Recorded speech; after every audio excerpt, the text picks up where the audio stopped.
Hello Medicos, welcome to MED-JUNCTION.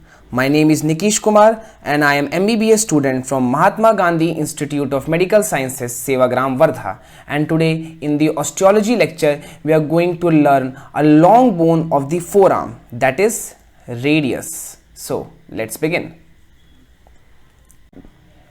Now let us look at the orientation of the radius bone. At this point I am not going to deal the side determination as we are not familiar with all the structures on the radius bone.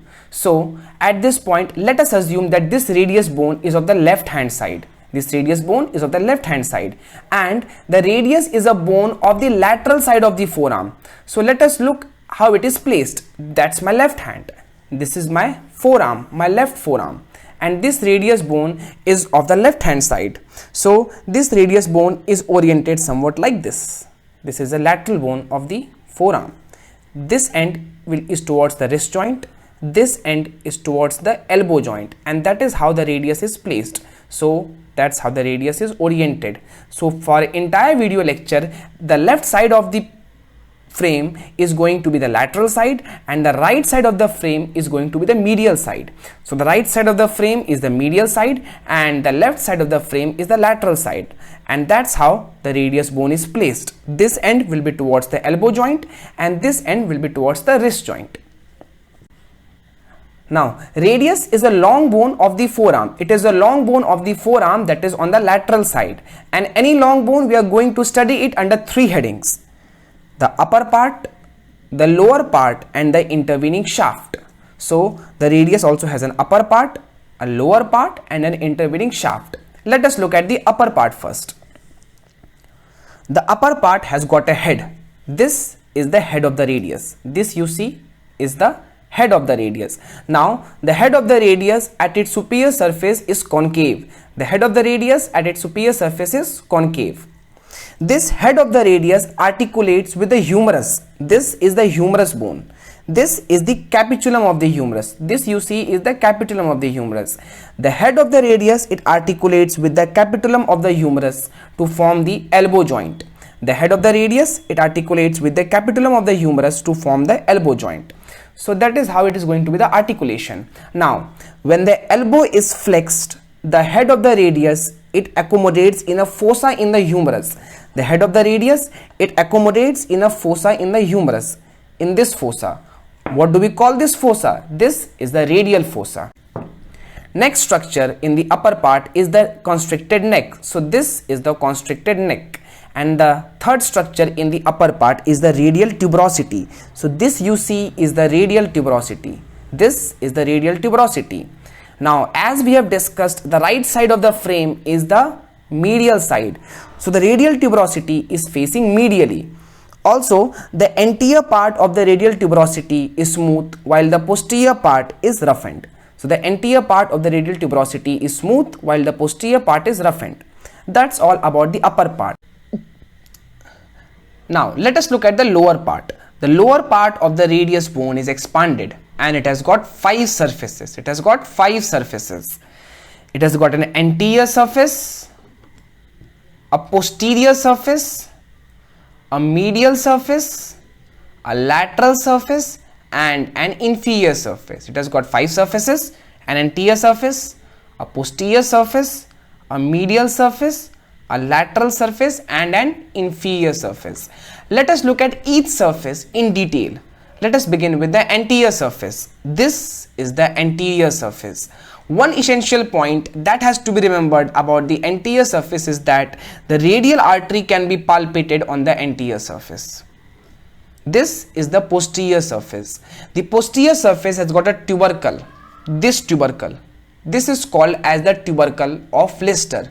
The posterior surface is a tubercle which is called as the tubercle of Lister. Also the posterior surface has got 4 groups. It has got 4 groups. The posterior surface has got 4 groups. These 4 groups are for the 4 compartments of the extensor retinaculum.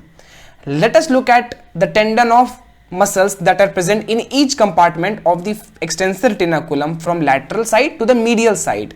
In the first compartment of the extensor retinaculum, in the lateral side, lateralmost side, there is tendon of abductor pollicis longus and extensor pollicis brevis. In the second compartment of extensor retinaculum, there is tendon of extensor carpi radialis longus and extensor carpi radialis brevis. In the third compartment of the extensor retinaculum, there is tendon of extensor pollicis longus. In the fourth compartment of extensor retinaculum, there is tendon of extensor digitorum and extensor indicis. Also, the fourth compartment of extensor retinaculum has got an artery and a nerve.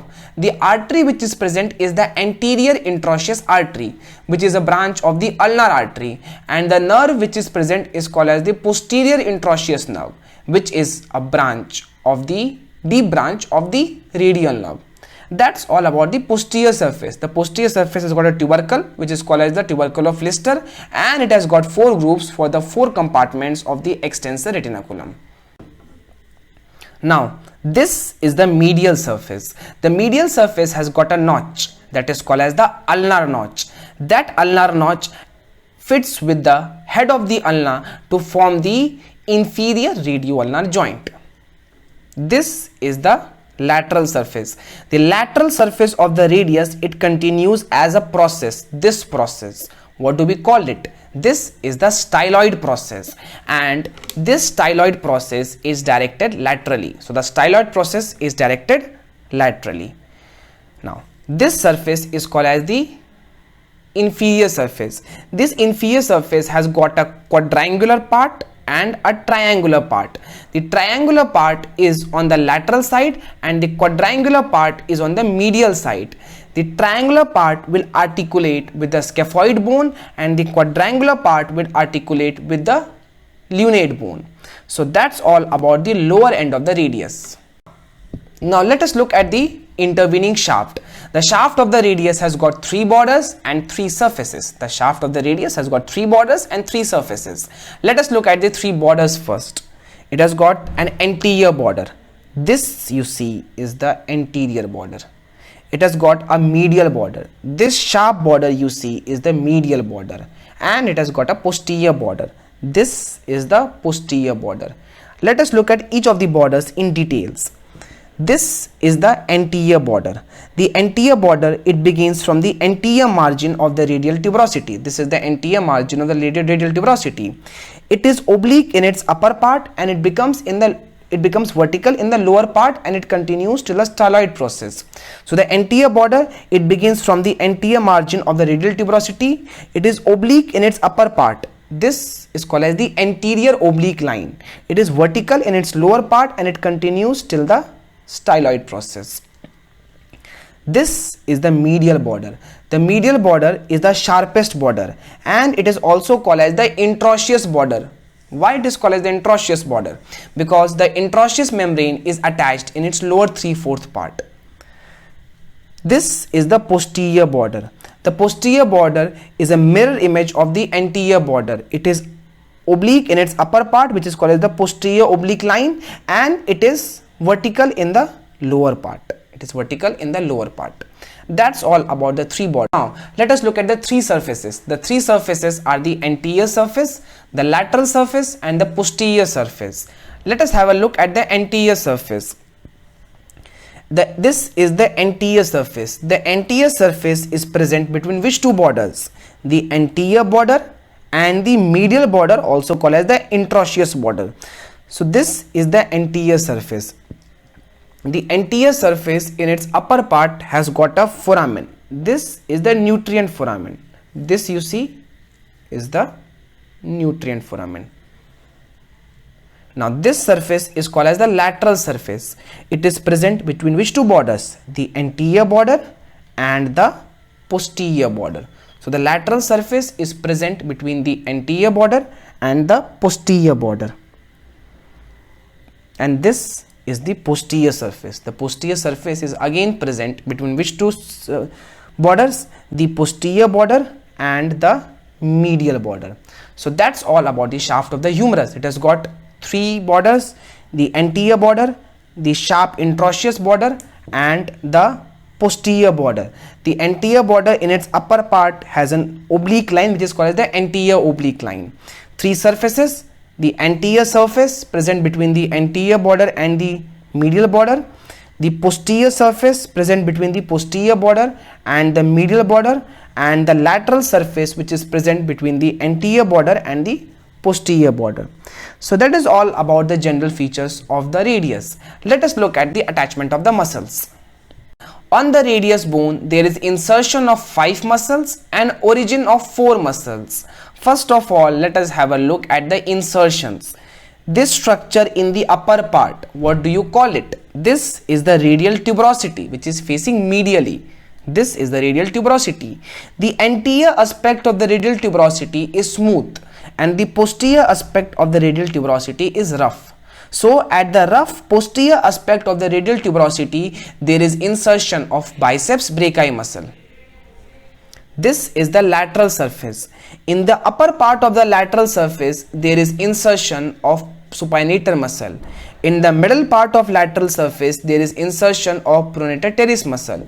And in the lower part of the lateral surface, at the base of styloid process, there is insertion of brachioradialis muscle. So 3 muscles on the lateral surface. In the upper part of the lateral surface, there is insertion of supinator. In the middle part of the lateral surface, there is insertion of pronator teres. And in the lower part of the lateral surface, at the base of styloid process, there is insertion of brachioradialis. Now a muscle is inserted at the lower part of the shaft of the radius at the anterior surface. This muscle, which is inserted at the lower part of the shaft of the radius on the anterior surface, this muscle is the pronator quadratus muscle. So that's all about the insertion of 5 muscles. Let us now look at the origin. This is the anterior border, which is oblique in its upper part. What do you call it? The anterior oblique line. The radial head of the flexor digitorum superficialis, it takes its origin from the anterior oblique line. From the anterior surface, this portion, there is the origin of flexor pollicis longus. So the flexor pollicis longus takes its origin from the major part of the anterior surface. This is the posterior surface. From the posterior surface, there is again origin of 2 muscles, abductor pollicis longus and extensor pollicis brevis. So this is the origin of the abductor pollicis longus and this is the origin of the extensor pollicis brevis.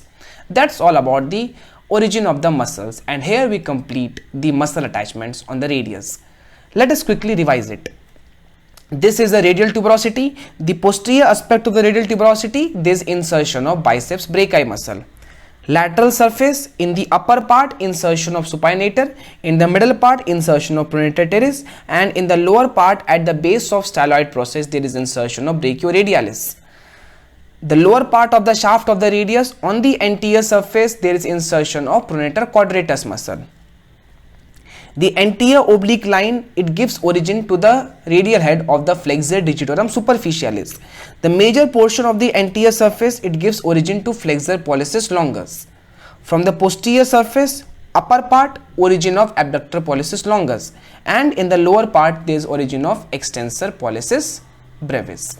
So that's all about the general features and the muscle attachments of radius. I hope you like this video. For more such informative content, like, share and subscribe MED-JUNCTION. Thank you and have a nice day.